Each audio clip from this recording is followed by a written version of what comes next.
তোমাদের সাথে আরও একটা দিনের ভিডিও শেয়ার করছি। এই দিনটা খুব স্পেশাল ছিল আমার কাছে, ওর বাবার কাছে। রিশার এটা হচ্ছে এমন একটা দিন যে দিনটা আমরা কোনো দিন ভুলতে চাই না। এই দিন প্রথম দিন রিশা গিয়েছিল কালীঘাটে পুজো দিতে, মানে ঠাকুরের কাছে ওকে প্রথমবার নিয়ে গিয়েছিলাম। আমরা এই দিনটা মানে মেমোরেবল করে রাখতে চাই বলেই এই ভিডিওটা আমি শেয়ার করে রাখছি, আরও তোমাদের সাথেও শেয়ার করলাম। তো এই দিন সকালবেলা আর কি নিরামিষ খাওয়া দাওয়া করেছিলাম।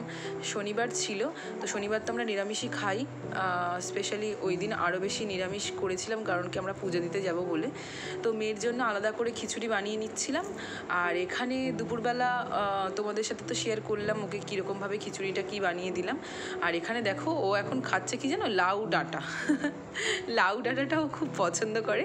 আর ভিডিও কলে মাদের সাথে কথা বলছিল, আর ওরাও খেতে বসেছে। ওই সময়টা আমি প্রতিদিনই ভিডিও কল করি, না হলে বাবা করে থাকে, বাবা খেতে আসে যখন। আর ওরা খেতে বসে আর ও খেতে বসে একসাথে। তো এইখানে ভিডিও কল করতে করতে ওকে খাওয়াচ্ছিলাম। আর রিশা যা চিৎকার করছিল, মাঝে মাঝে পালিয়ে যাচ্ছে দৌড়ে দৌড়ে, আবার খাওয়াচ্ছি, এই করে করে আমিও খাচ্ছিলাম পাশে বসে আর ওকে খাওয়াচ্ছিলাম। তো দেখতেই পাচ্ছ কি বদমাইশি করে। কোথায় এসছো তুমি, কোথায় এসছো?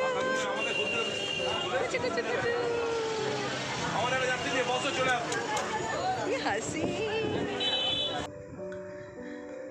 তো চলে এসেছি আমরা এখানে কালীঘাটে। সেদিনকে বিকেলবেলা আর কিছু শ্যুট করিনি, বিকেলের দিকে আমরা ঘুমিয়ে পড়েছিলাম। তারপরে ওর বাবা একটুখানি বাইরে গেছিলো, পেট্রোল ভরে নিয়ে আসলে তারপরে আমি, রিশা, রিশার বাবা বিকেলবেলা রেডি হয়ে ওই সন্ধ্যের দিকে বেরিয়েছিলাম। মানে রোদ্দুর পড়লে বেরোবো ভেবেছিলাম, তো বেরোতে বেরোতে সন্ধ্যে হয়ে গেছে, কারণ ওকে তো খাইয়ে দাইয়ে নিয়ে বেরোবো। আর এই হচ্ছে ওর বাবা দাঁড়িয়ে আছে এখানে। আমাদের অনেকক্ষণ ওয়েট করতে হচ্ছিলো। আসলে না, সেদিনকে কালীঘাটে শনিবার বলে ভীষণ ভিড় ছিল। আর আমরা এই দোকান থেকেই সবসময় প্রসাদ নিয়ে, মানে সব কিছু নিয়ে ব্রাহ্মণের সঙ্গে যাই। তো অনেক ভিড় ছিল সেদিনকে শনিবার বলে, আর ভিতরে আরতিও হচ্ছিলো, ওই জন্য আরও ভিড় ছিল। আর আমাদের অনেকক্ষণ ওয়েট করতে হচ্ছিলো, কারণ আমরা যে ব্রাহ্মণকে নিয়ে যাই, মানে ওই দাদাটা ওখানে তখন ছিল না। তো আমার হাজব্যান্ড অনেক বছর ধরেই এই দোকান থেকে নেয় বলে ওই জন্য আর কি আমরা এখান থেকেই সবসময় পুজো দিই। আর উনি আমাদের চেনা জানা হয়ে গেছে, তো ঠিকঠাকভাবে ঢুকিয়ে দেয় আর কি। তো যেহেতু ওনার আসতে লেট হচ্ছিল, আমরা ফোন করেছিলাম, উনি বলেছিলেন একটু বসতে, তাই বসেছিলাম। আর হ্যাঁ মামা, আমি একটু কথা বলছি, একটু কথা বলি, তোমাকে দেখাচ্ছে, আমি জানি।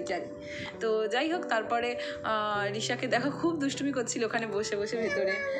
আর তারপরে আমরা যখন ভেতরে গিয়েছি, সে তো মানে বিশাল ভিড়, কি বলবো, আরতি হচ্ছিল, আমি তো ভীষণ ভয় পেয়ে গিয়েছিলাম। তো তারপরে ওর বাবা তো বললো কিছু হবে না, আমি নাও বলছিলাম শেষের দিকে যে যেতে হবে না, চলো অন্য দিন আসবো আবার।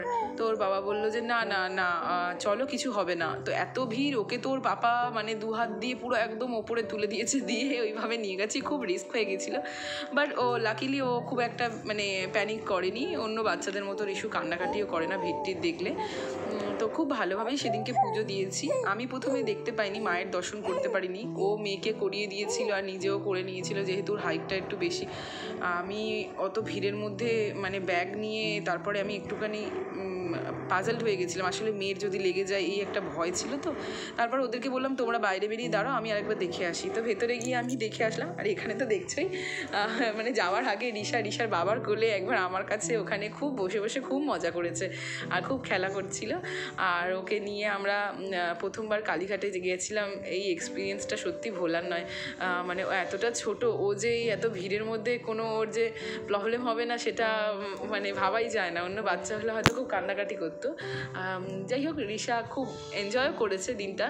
আর ও না, সত্যি কথা বলতে এই দিনটার পর থেকে না পুজো জিনিসটা কি বুঝেছে, এটা আমার কাছে খুব বড়। আমি অনেকবারই ওকে পূজা দিতে বসে সবসময় বলতাম দেখো মাম্মাম এটা ঠাকুর, প্রণাম করো, কিন্তু ও না কখনোই সেটা মানে বুঝতে পারতো না, না কি হয়েছিল জানি না। কিন্তু এই যে দেখছো, মানে সেদিনকে কালীঘাট গেছি, তারপর থেকে আমি জানি না কেন ওর মধ্যে এই জিনিসটা এসছে। মানে যখনই আমি ধূপ জ্বালাই বা ঠাকুর দিতে বসি, ও ঠাকুরের কাছে এসে প্রণাম না করলেও এসে বসে থাকে বা হু হু করে। এইটা যে ও বুঝেছে যে এটা আমরা পুজো দিই বা আমাদের কাছে এটা হচ্ছে মানে অনেক বড় জিনিস, সেটাই আমার কাছে অনেক। ওই জন্যই ওকে আরও নিয়ে যাওয়া, যে ঠাকুর কী জিনিস সেটা মানে ওকে ইন্ট্রোডিউস করা, সব কিছুই তো আমাদের দরকার। যে বাবা মা হিসেবে তো ওকে সব কিছু শেখানো উচিত।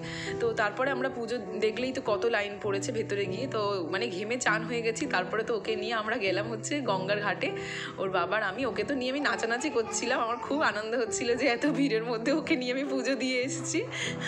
তো তারপরে ওর আমি নাচতে নাচতে ওর বাবার সঙ্গে গেলাম আমরা তিনজনে মিলে গঙ্গার ঘাটে একটু ঘুরে টুরে। ওখান থেকে তারপরে একটা ফটো ফ্রেম কিনলাম একটা ঠাকুরের, ওটা আমাদের দরজার সামনে লাগানো হয়েছে। তো অনেকদিন ধরে কেনার ইচ্ছা ছিল, তো রোজই ওর বাবাকে মাঝে মাঝেই বলে থাকে, ওর বাবা আসলে অনেক কাজের মাঝখানে থাকে, বেচারি ভুলে যায়। তো ওকে দোষ দিয়ে লাভ নেই, অনেক কাজের মধ্যে থাকে। তো ওই জন্য সেদিনকে আমিই মনে করিয়ে দিলাম যে ওটা একটু কিনে দাও। তো বলে হ্যাঁ হ্যাঁ নিশ্চয়ই, তো কিনে দিল। তো এইভাবেই সেদিনটা সারাদিন যা হোক করে কাটিয়েছিলাম, আর খুব ভালো গিয়েছি। আশা করি ঠাকুর আবার আমাদেরকে ডাকবে, তিনজনে যেন আরও একবার মায়ের কাছে গিয়ে পুজো দিয়ে আসতে পারি। আর তোমরা সবাই ভালো থেকো, ঠাকুর যেন সবাইকে ভালো রাখে এই কামনা করি।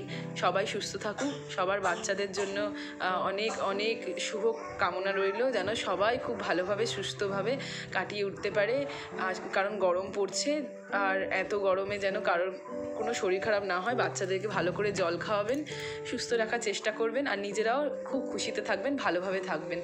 তো আজকের মতো ব্লগটা এখানেই শেষ করছি। আর আমার আর রিশার ভিডিও যদি আপনাদের ভালো লাগে প্লিজ লাইক করে দেবেন। আজকের মতো টাটা।